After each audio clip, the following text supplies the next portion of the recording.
All right, welcome back to the show. Of course, last week, the Vanderbilt baseball team beat Michigan to capture their second national championship in Omaha. Just a couple of days ago, we were able to visit with the head coach of the Vandy boys, Tim Corbin, who joined us in studio.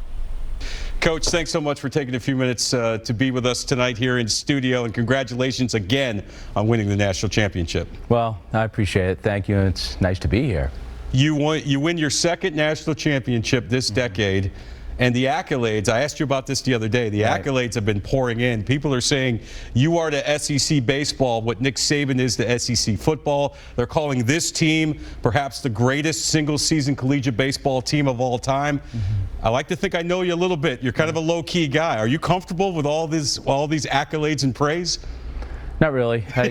No, we just focus on the team more than anything else. And they did put together quite a season from start to finish. And I say start because I really felt like it began in August and September when school started, and the consistency of the group, and then it just went from that point to February when we started in Arizona, and they just continually played well, but they put themselves in good positions, I thought, in the days in between the games. They became very important for that group. And I've always pointed to maturity as being the key with the older group, and they did. They finished off something that they thought they could do. I know it's the second time winning a national championship for you. How does this year's team compare to that 2014 team? Oh, it's different. I mean, I thought the 2014 team was a little bit like Michigan in some ways. We were a good team. We started off well, but towards the SEC tournament, we kind of moved in a different direction. But then once we bounced out of the SEC tournament, we had a lot of life after that. And we had a lot of good players on that team. There was some major leaguers on that team. But this particular team, the level of consistency from once the season started right through the regular season to the SEC tournament, beyond the SEC tournament, I think that's been unparalleled. And I hate to compare teams, but I think from the time that they began, they were quite on a roll. The rare triple crown for your team this year, SEC regular season champs, SEC tournament champs, and of course national champs. It takes a lot of, as you said, maturity and consistency to stay on that path for a full season. What was the key this year for your guys to do that? To really stabilize a pitching staff. I think once you get a rotation, a four-man rotation, that you have someone that's consistent on Tuesday, then your Friday, Saturday, and Sunday, then you don't move them. I think that becomes very helpful to a team. I always go back to Mason Hickman and how he stabilized our team on weekdays. And it's so important because when you win that game and you don't utilize a lot of bullpen, it allows you to stay pretty healthy going into Friday, Saturday, and Sunday. And obviously, if you're healthy during the weekend, then you got a chance. We won on Friday every time.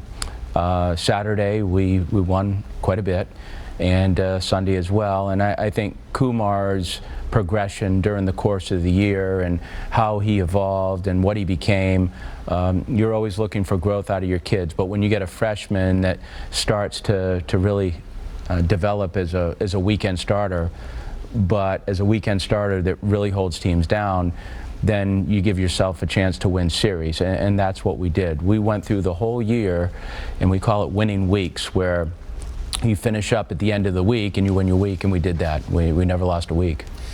Kumar Rocker, a freshman starting pitcher for you, has that great game against Duke, pitches a 19 strikeout no-hitter, and then in Game 2 of the College World Series final against Michigan, pitches another gem to tie the series to set you up for Game 3. I know he was a freshman, but he certainly didn't look like one. How much did he mature as the season went on?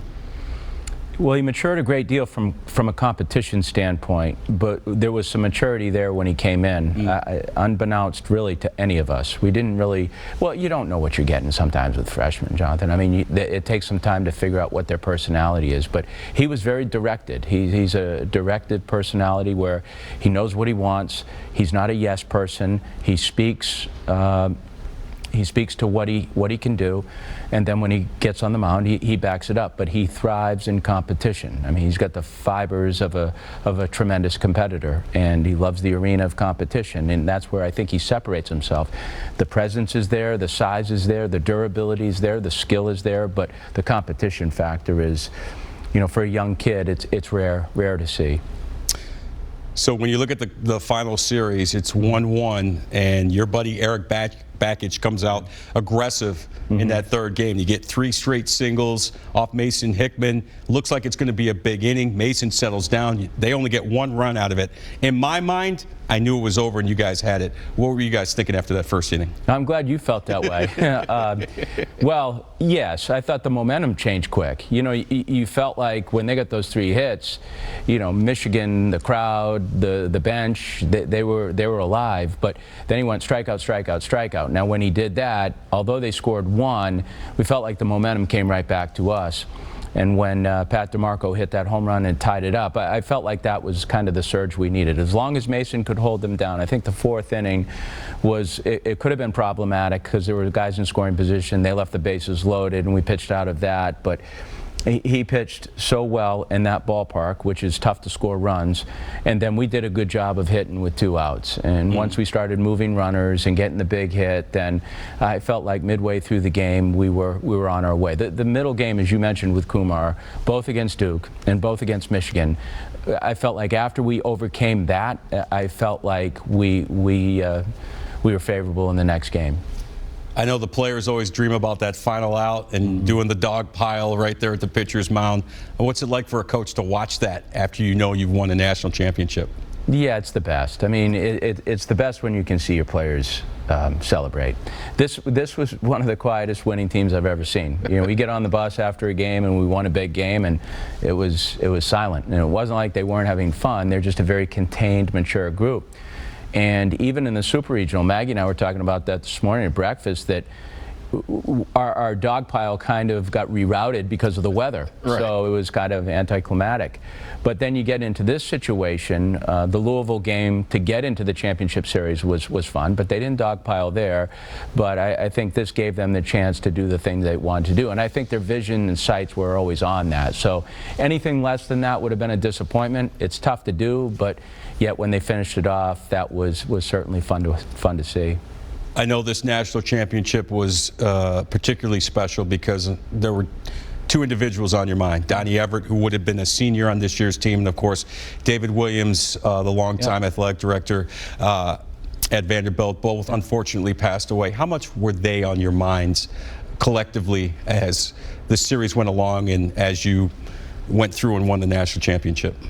Well, in David's case, you know, for Gail and the kids, Samantha and Nick, it was just, you know, David really was, you know, kind of that guy that gave us everything that we needed to succeed.